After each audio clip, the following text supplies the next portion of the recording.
Hi everyone, Radhe Radhe. So in this video, I'm going to be a little bit working through things with you as I'm speaking here. So there is this verse 216. I'm going to read it out right now. Of the transient there is no endurance, and of the eternal there is no cessation. This has been observed and concluded by the seers of truth after studying the nature of both. So of the transient there is no endurance, and the eternal there is no cessation. So anything that is material is transient, it is temporary, and it is going to die. It's going to leave. It's going to, like, we all human beings in this body, in this material body, all living beings are going to die, and the nature is going to change. So we say change is the only constant in life. But change is the only constant in life in the material world.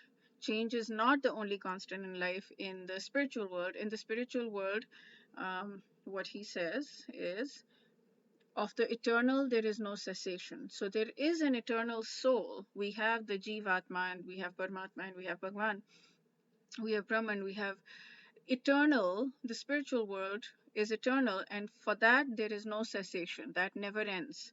We don't have access to it for the most part. Like, we don't know anything about it, because the only thing we know is the material world. We only know change is the only constant in life, so we've taken that as truth. But that's not exactly true, because change is the only constant in the material life. Change, the eternity, is the only constant in the spiritual life. So in this verse, he does not specifically say that material life and spiritual life. He's saying of the transient there is no endurance, and of the eternal there is no cessation. This has been observed and concluded by the seers of truth after studying the nature of both.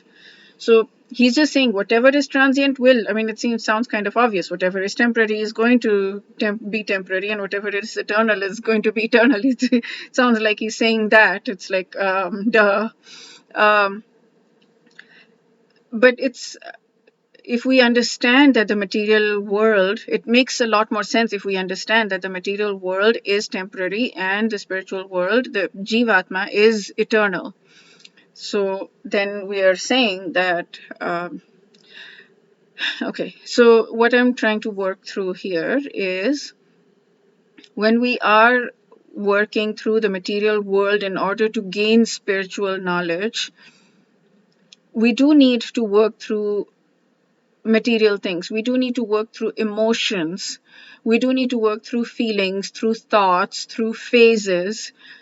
Prabhupada, for example, he had a lot of phases.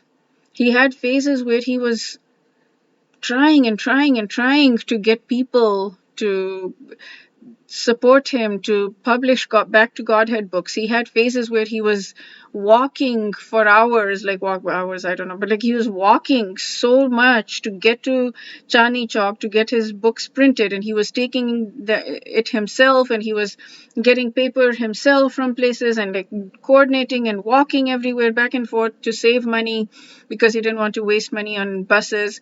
He was not having breakfast because he was, saving money, and he didn't have money for break. Like he just put all of his money into buying or publishing Back to Godhead books.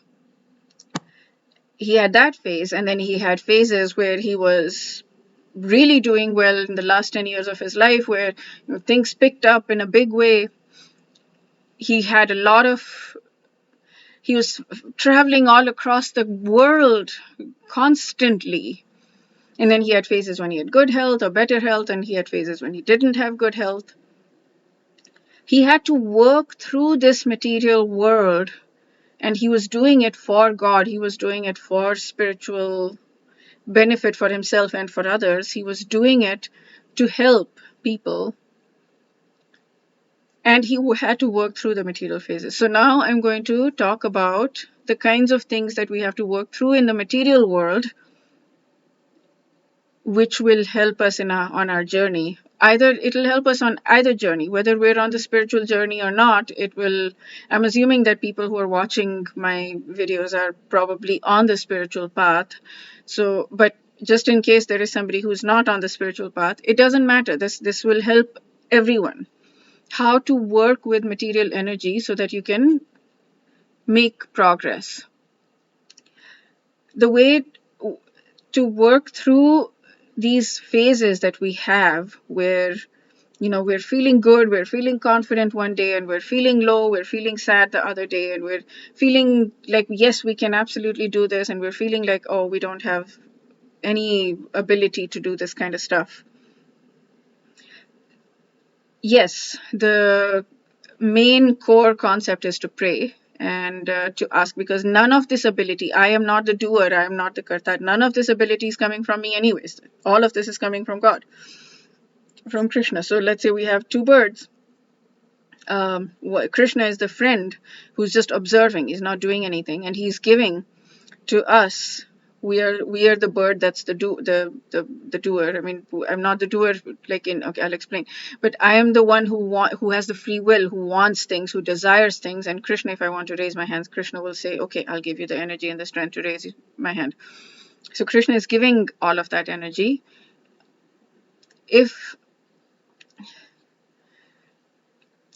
If we take our good days and our bad days, where one day we feel like we can do something and another day we feel like we can't do something, and we take them to be separate, the good days, on the good days, we choose to do things that we want to do. We choose to do things we believe we can do. We choose to do the difficult things. We choose to work on our life purpose, whatever that may be, or we choose to do things like that. And on the sad days, we don't make ourselves feel wrong or be wrong for feeling sad and for feeling unworthy. We allow ourselves the grace that, yes, today is not a day where I'm feeling good, and we allow ourselves, without making ourselves feel wrong. That's self-acceptance and self-love. We allow ourselves to feel whatever we're feeling and decide that this is a sad day, it's going to pass. This is temporary. This material world, whatever is temporary is temporary. I keep forgetting the words exactly. Of the transient, there is no endurance. We keep reminding ourselves this. Of the transient, there is no endurance. This is transient. This feeling that I'm having, that I'm not able to do this, I can't do this, I'm not good enough, I'm whatever it is transient, and there is no endurance of this. It is going to pass. When we accept that, and when we understand that, like deeply understand that this is going to pass, and this does not mean it's okay for me to feel this way. It is completely okay, it is normal, it is natural, and it is expected, and it is, if you can get to it, wonderful for me to feel this way, to have these seasons, to have this duality, to have this ups and downs and goods and bads and all of that. So if we can get to this place of pure acceptance for our bad days and say, okay, I'm not going to try to fix this. I'm not going to try to make myself feel happy right now. This is a wave, it's going to pass. I'm going to let it pass, and I'm going to honor it while it's there. And how do I honor it? I allow myself to be sad. If I'm crying, I allow myself to cry. If I'm feeling bad, I allow myself. I don't allow myself to be angry at others or hurt other people in the process. I withdraw to as much extent that I can. I withdraw and I allow my emotions without making myself feel wrong for it. And when I can do that, then those emotions will pass so much faster anyways. If we're trying to fix it, then we're holding on to it. We're like, our body is rebelling, and it's like, no, I'm sad. Allow me to be sad. It's going to be bottled up, and eventually it'll come out. It'll come out in other ways. It'll come out in the form of disease. It'll come out in all kinds of forms. So when we allow ourselves the grace of actually being okay with the sad days and the feeling unworthy days or feeling whatever days, and we say, I honor it. I not just accept it, I honor it. I respect myself for feeling this sadness. Then when the good days come, then I'm going to focus on building my life and doing big things and whatever I want to do. Then I will be able to move through things much faster, and I will be able to achieve it. Instead of blocking myself for decades, I will be able to move in a much, much faster way. Okay. So yes, this is wielding the material energy in order for us to allow ourselves to be on our spiritual path. So if I'm feeling like I'm not chanting well enough today, or I'm not feeling as connected to Krishna today, or I'm not like any of those things, I just allow myself that time. Okay, this is it. This is fine. It's okay for me to not feel strong today. It's okay for me to feel disconnected today. Krishna loves me anyways. He's heavily pursuing me anyways. Krishna is not going to let me go. I have a desire to be with him, and he's going to help me find a way to be with him. He is the one who is going to help me. I can't do anything. I'm helpless. I'm completely helpless. Anybody, any living being in this material world is completely helpless. All we can have is a desire, and when we have the desire, we get the grace of God. So we can then achieve much, much more than we think we can, because we have the grace of God. Okay, that's it for this video. I wish you a day filled with personal growth, with a lot of personal as well as spiritual growth. Radhe Radhe.